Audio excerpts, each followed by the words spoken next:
There are two fingers on your hand that quietly decide whether you can actually hold water or whether the water is just going to slip past you. Most swimmers spend years trying to get stronger, bigger shoulders, more pulling, more paddles. But the real problem isn't strength, it's where the pressure sits in our hand.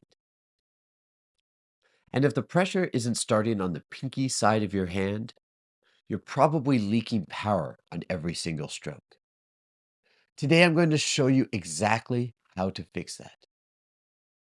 But before we jump in, here's a quick note for you.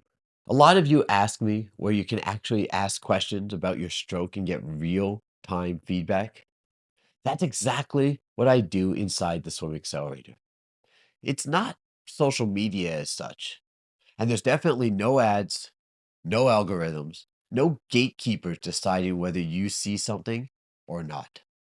It's a private community where swimmers post questions, share video, and we break down technique together every single week.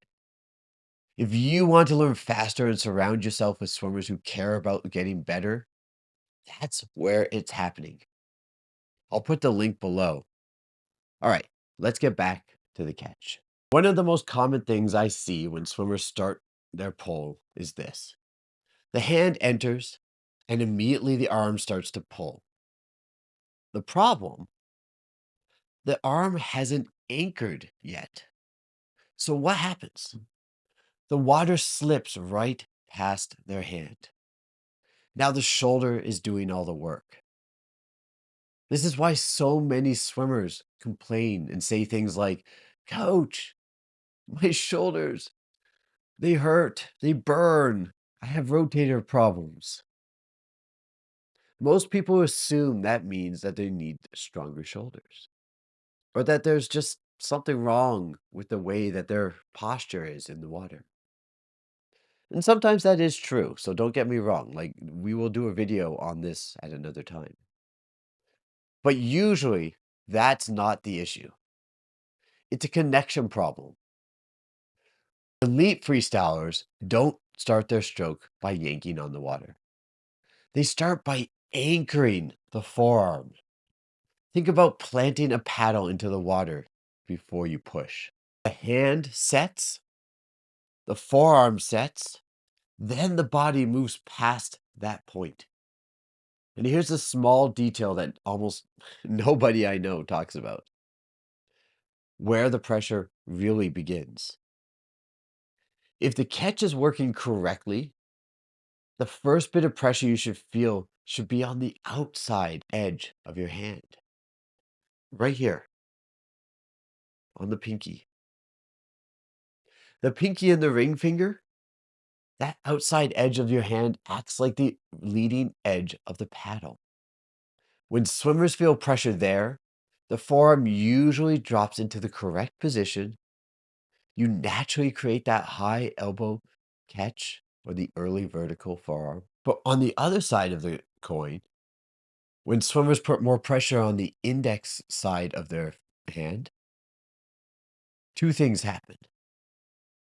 The elbow tends to collapse, so you get more of this kind of approach, right? You're kind of here, and you kind of just pull with this little rinky dink thing.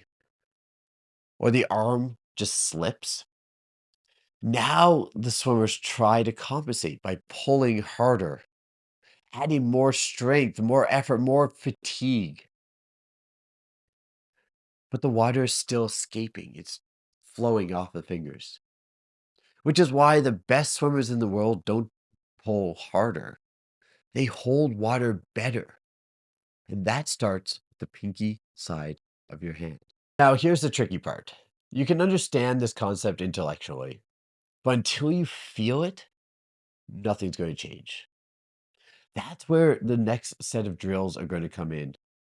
And the first one I use with my swimmers all the time is called ketchup skull drill. This drill is basically freestyle or even almost like a short dog drill. But you slow it down so you actually feel the catch. And here's how it works. Your lead arm stays connected in the front. Your pulling arm moves in a sculling position. It takes that first initial pull and comes back to the front. You're scooping water like you're moving ice cream, like you're trying to scoop ice cream into your mouth. You perform this small sculling motion, really trying to anchor and move the hand through with the thumb up towards the surface and the pinky and ring finger at the bottom. It's a fairly small motion. It's used by David Popovich in his freestyle, and he's one of the fastest sprint freestylers in the world right now. The goal here is to feel the pressure on that pinky and that ring finger side of your hand, not the thumb side, not the index, not even in the middle, but on the outside edge. What swimmers usually notice when they are doing this drill correctly is something very interesting. They suddenly feel that forearm engagement, the lats connecting to the stroke.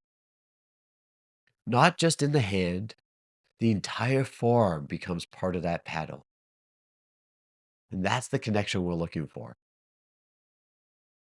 It's one of the best drills for teaching swimmers how to anchor before they pull. Another drill I love to teach pressure on the outside part of your hand is called ping pong drill. Imagine yourself holding a ping pong or giving an okay sign. What you're trying to do is you're trying to tackle the water and feel that pressure on these three fingers while holding your index and your thumb together. In the moments that swimmers start feeling the pressure on the pinky side of their hand, the forearm doesn't drop, it anchors. The catch locks in, and suddenly the stroke feels completely different. You get far more engagement through here. It's hard to collapse the arm if your fingers are pointed like this and you're going through here. This drill is great for removing the slipping motion of your stroke. You end up holding more water. Alternate between 50s of doing ping pong drill and full stroke, still trying to get that same hold. When swimmers get this right for the first time, they usually describe it in the exact same way. The stroke feels quieter, smoother, more connected. Instead of pulling the water back, it feels like your body is moving past a solid anchor point. And that's the goal. You're not trying to move the water around you. We've talked about this before. You're trying to move yourself from one side of the pool to the other. That's the feeling elite swimmers chase every single day. Not just pulling harder or moving their arms faster, but holding better water. And that entire chain reaction starts with two fingers most swimmers never even think about: the pinky and the ring finger. Now, if you want help applying this in your own stroke, or you want to post a video and actually get some feedback on your catch to see if you're holding enough water, that's exactly what we do inside the Swim Accelerator. It's a community of swimmers from all over the world. No ads, no algorithms, just swimmers asking questions, sharing videos, and improving together. Every week, we break down technique, mindset, and racing, so you're not guessing your way through the improvements. If this sounds like the kind of environment you want to train in, join us. The link is below in the description. And if this video has helped you understand your catch a little bit better, subscribe to the channel so you get access to more videos as they come. So until next time, I'll see you between the laps.